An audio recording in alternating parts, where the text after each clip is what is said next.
A shocking poll shows Texas Democrat Congresswoman Jasmine Crockett is leading in the race for incumbent Republican John Cornyn's Senate seat. Even bigger news, though, the massive backlash over her making the Texas flood disaster all about her. Well, it's not news, because she does that with everything. Even talking about her hairstyle.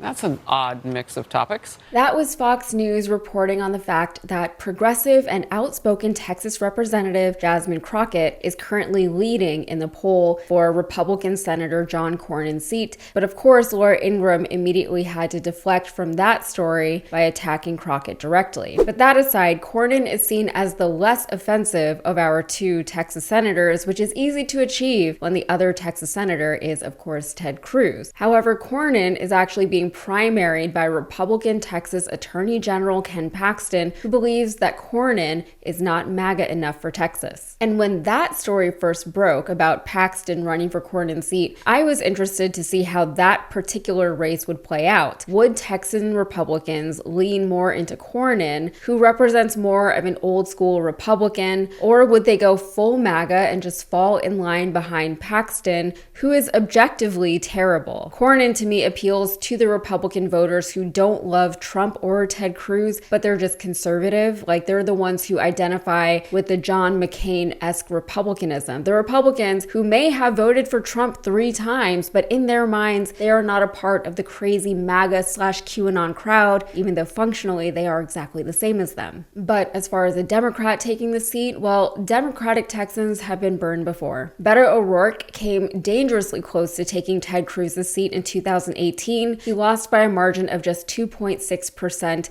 which I don't think gets talked about enough. In 2024, Colin Allred, who was less progressive than Beto, more traditionally corporate Dem, let's say, was leading in fundraising and the polls against Cruz consistently all the way up until election night, when Cruz suddenly rallied his supporters and pulled off a decisive win. So glad he won, by the way. Now he gets a comfortable senatorial salary so he can focus on his real passion, podcasting. So right now, it's important to point out that Crockett is not running for the Senate. She hasn't announced anything. So these poll results are just a benchmark for how people are feeling. Some people feel that she should continue to grow her profile and her influence in her current House seat so that she'll be better positioned to take on higher leadership roles in the future. Others think that there is no time for that, and Texans need to do what they can to get more blue representation in Congress while they can. The conversation is a common one. Should we leave politicians like Crockett in their safe House roles where they're all but guaranteed a seat somewhere in our Congress? Or is it a worthwhile gamble to have them enter a race for a higher office where the outcome is less clear,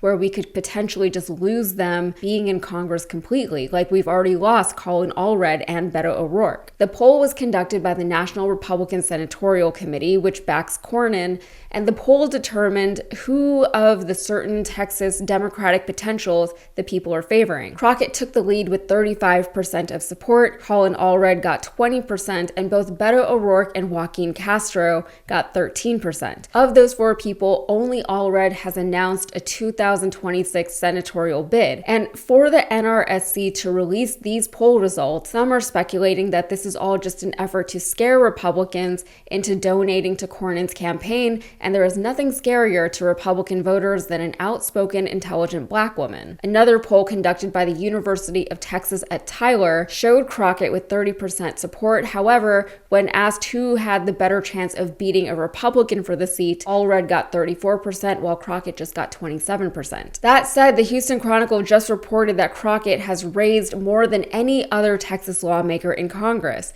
She's currently got $3.8 million in the bank. This from the Chronicle. According to campaign finance reports released this week, no other Texas incumbent in the U.S. House has raised more than $2 million. Crockett's total stands out among the larger group of Democratic members of Congress, placing her within the top 5 fundraisers in the lower chamber. But let's be real, running a race as a Democrat in Texas is no small undertaking, and each election cycle it becomes more and more difficult to do so. Currently, the Texas state government under Republican leadership is attempting to gerrymander our districts even further just before a midterm in the middle of a decade, so it's not like we just had a census. Under pressure from Donald Trump himself, Governor Abbott is using the tragedy in Kerrville as an excuse to assemble lawmakers, and while he's got them all, he may as well just go ahead and redraw the districts to further benefit Republicans in elections. Trump is demanding 5 more seats from Texas, so Republicans in Texas are now attempting to give him exactly that. Like I always say, don't blame Texans when we keep electing people like Ted Cruz, because we are doing our best out here. Similar efforts in other states, notably North Carolina, have led to Democratic incumbents just dropping out of the race entirely because with the new gerrymander districts, they were unlikely to win their re-election campaigns. So here is what Crockett had to say on the governor's explicitly stated efforts to rig the Texas voting system. Texas has always been found to be intentionally discriminatory. And so I want y'all to understand the makeup of my state. The state is a majority-minority state. And what this legislature historically has done is what they plan to do again, is to dilute the voices of people of color in order to make sure that they can get to where they're trying to go. We saw this Department of Justice decided to put out a letter, and what did they do? We only have 4 seats that are represented by Black folk, where the vast majority of the people that get to decide who they have represent them are Black. They decided to attack 3 of the 4 seats that we have in the state. They decided to go after a Latina. They are specifically deciding to splinter the communities of common interest, as well as just blatantly say, we are going to dilute minority voices. And as for Abbott himself, here is what she had to say directly to him. If you could speak directly to Greg Abbott, what would you tell him? I would have some choice words. Me and Greg are not friends. On his watch, we've had Uvalde. On his watch, we've had El Paso. On his watch, we've had the Guadalupe flood and kill people. Consistently, he seems to be a governor that deals more death than life to his constituents. And so it's time for him to come to the realization that he may be in over his head. While Texas voters continue to fight against marginalization, voter dilution, voter suppression, and more, Texas leaders on the left aren't giving up. An article from Vanity Fair that came out last month discussed why Beto O'Rourke may never stop running, highlighting the fact that while he may be out of the national headlines right now, he's never really stopped working for Texans. And just for example, I know that he's been making appearances. I know he was here in Houston recently. He's spoken about his disapproval of the slaughter of Palestinians in Gaza. He has been fundraising for the victims of Kerrville. He's always kind of around, right? In a good way. Even after he lost the Senate seat to Ted Cruz, he was the one who was on the ground organizing help for victims and communities during the 2019 polar vortex, the same polar vortex that saw Ted Cruz fleeing to Cancun. Beto O'Rourke is not a perfect politician. No one is, but I personally think he deserves a lot more credit than he gets. Anyway, the article says that he has been busy helping to register voters across the state, specifically on college campuses, and despite 3 high-profile campaign losses, he's never even considered giving up. He told Vanity Fair, "The way I look at it, all the reasons I had to run,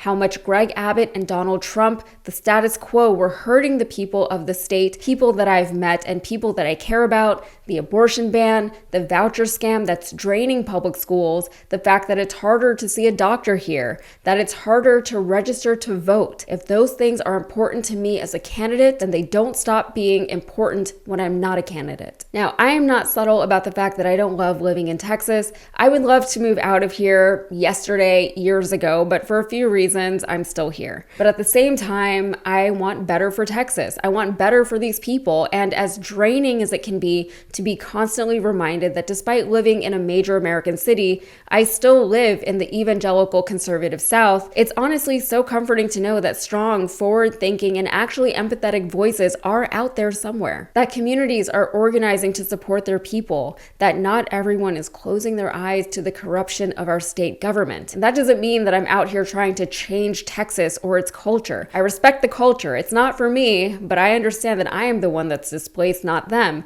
But I don't think it's antithetical to anyone's culture for me to want better for the people, for me to want them to have better health care. You know, I think you can keep your cowboy culture and still have good doctors, but maybe that's just me. All right, that's it for me. If you got anything out of this, please like the video and subscribe to the channel for more. Thanks.